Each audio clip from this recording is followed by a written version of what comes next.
When I asked the National Committee to Combat Fascism how they ended up here in the Desire Projects, I got a couple of different answers. And that was actually the case as I started to dig deeper into the story. You see, 50 years later, details can be very hazy.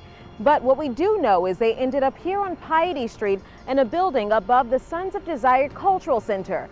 And while they were making inroads with the community that was once here, the city was already plotting their removal.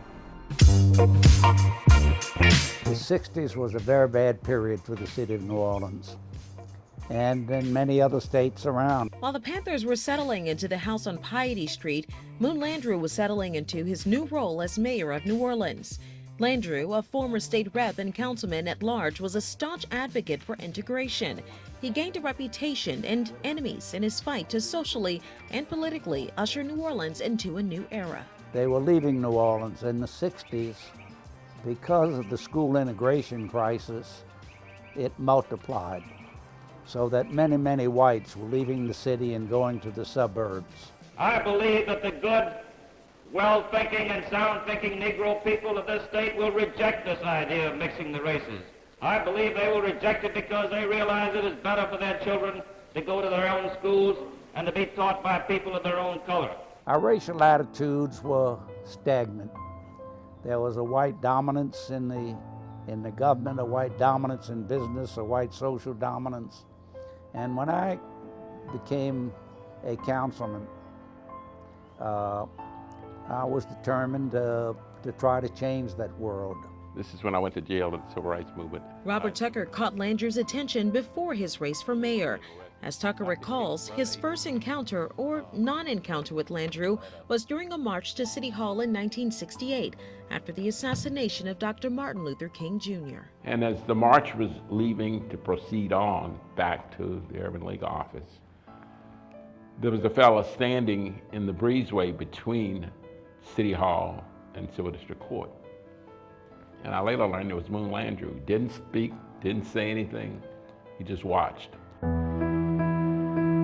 And what he'd seen was enough to ask Tucker to help him run for mayor. So there was a debate, a pivotal debate in the 1969-70 mayor's race. It was he and the former lieutenant governor.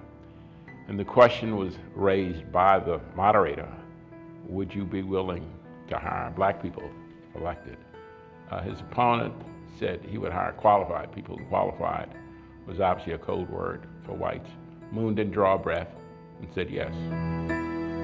The black community at that point had begun to have some interest in the mayor's race, because up until then, our political choices had always been relegated to the lesser of the two evils, whites. Moon Landrieu not only won the race, but won with more than 90% of the black vote. So I had no doubt that when I got elected mayor, if I got elected mayor, that I would appoint black department heads along with whites, and that I would do this in every area that I could. Tucker was one of those appointments, brought on as one of Moon's 3 executive assistants, making him one of the first influential black men in city government.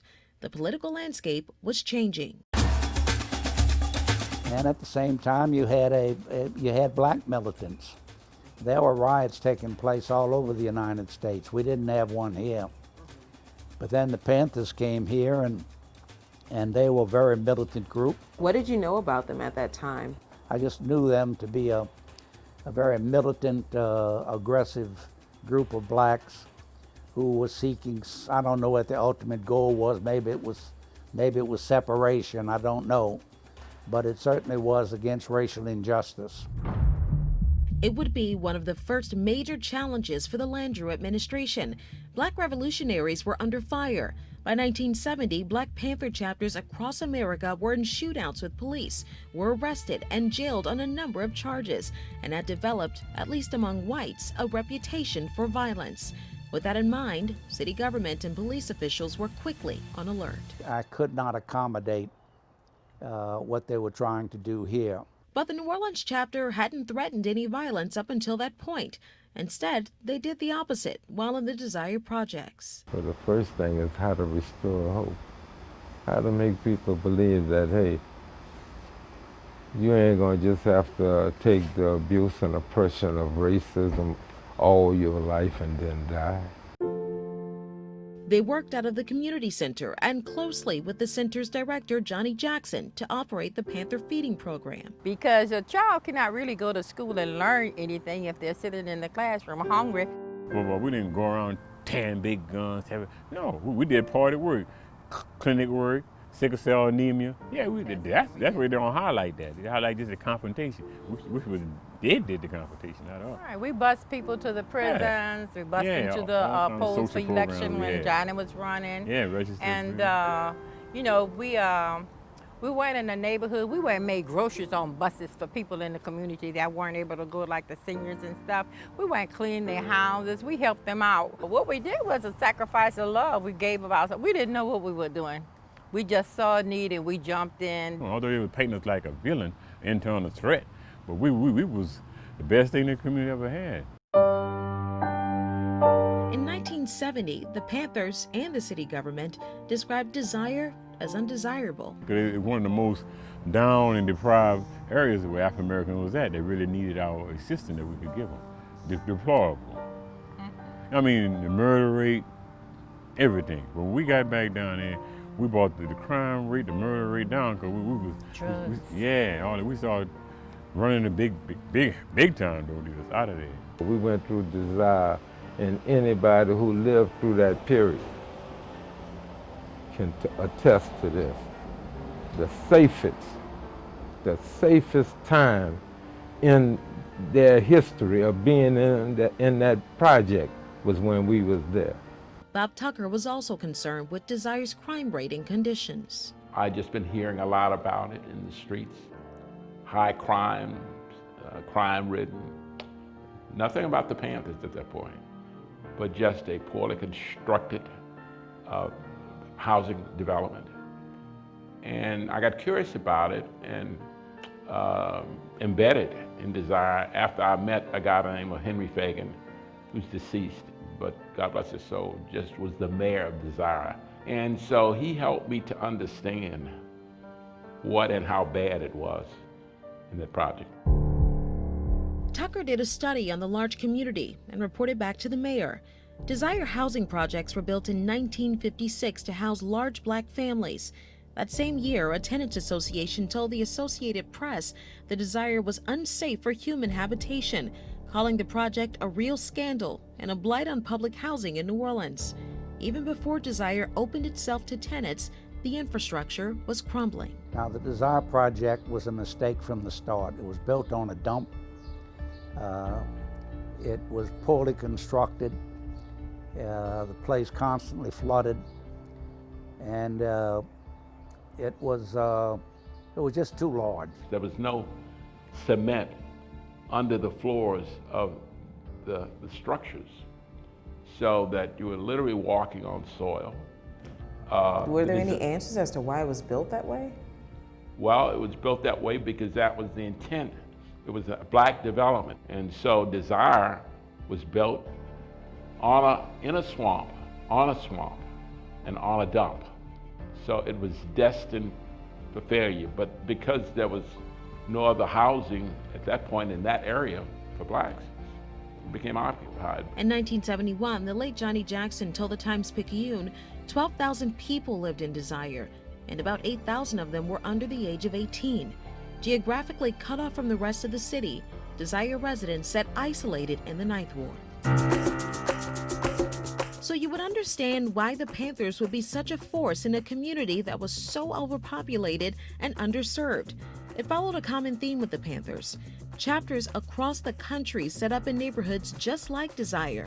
Yeah, it was, I think the Panthers, again, made a big difference in the community, and I don't think people gave them the credit that they rightfully deserve for doing what they did at the time they did it. These were all houses all the way down, all the way to the track. Leonard Smith III, Pamela Devizan Everidge, and Larry Everidge Sr. all grew up in Desire, and they remember the Panthers very well. And they implemented the breakfast program. I used to go over there and get books. They had really good books. Well, we just set up like children that didn't get fed, milk, meals before they went to school, especially like kindergarten, from kindergarten to like 3rd grade or whatever. They held the drugs down. They kept the drugs from like flowing back there. They stopped it, actually, Yeah, at that time. They put a stop to it. They put a stop to it, and they actually used to patrol. They used to do morning patrol, evening patrol. Well, you know, this was the era of being black and proud. James Brown and all that had come out, you know, and so it was actually kind of like almost an honor for them to be in our community. And I think that because of the influences from out, made it seem like they were doing such horrible things, but they really were a positive role model for the community. While all three admit some of the stories about the living conditions of the Desire are very true, their memories growing up in the community are vastly different than the conditions described by the city and the Panthers. Growing up, it was actually really nice growing up. We had, it was like Desire was like a city within a city. We had our own show, we had a bowling alley, we had neighborhood stores inside the community. Yeah, well, you know, when you're looking from the outside, you say, and everybody may have said that, you know, every night they were shooting up the place. Well, that wasn't the case. Stories of violence and drugs would paint a different picture of Desire that forced outsiders to fear the community. But if you spoke to those living within the confines of Desire, they'd share their stories of thousands of children skating on Christmas Day, Turkey Bowl football games, and sewing at the neighborhood community center.